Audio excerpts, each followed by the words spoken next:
आवाज जनतेचा।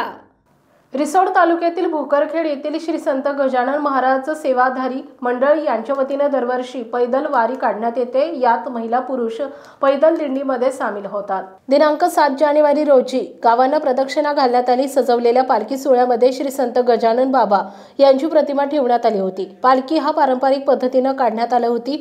पालखी मार्गावर गावकऱ्यांच्या वतीने सडा रांगोळी काढण्यात आल्या होत्या। गावकऱ्यांच्या वतीने नाश्ता आणि चहा पाण्याचा अल्पोपहार देण्यात आला। पांढरा पोषक टोपी भगवा ध्वज टाळ मृदुंग विना जयघोष करत गणगणगणात भूते अभंग भारुड गवळणी शेकडोंच्या संख्येने दिंडी सोहळ्यामध्ये सामील झाले होते। यावेळी गावकरी मंडळी आणि सरपंच सौ राधाबाई हागे यांच्या हस्ते गजानन महाराजांच्या प्रतिमेचे पूजन दीप प्रज्वलन करून हार अर्पण करण्यात आला।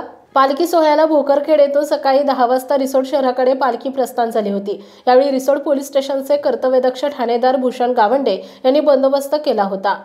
प्रतिनिधी रामेश्वर अंजवे, भोकरखेड। आपल्या परिसरातील बातम्या आणि ताज्या घडामोडी पाहण्यासाठी आजच आमच्या ABK न्यूज 24 चॅनलला सबस्क्राइब करा आणि बेल आयकॉनवर क्लिक करा।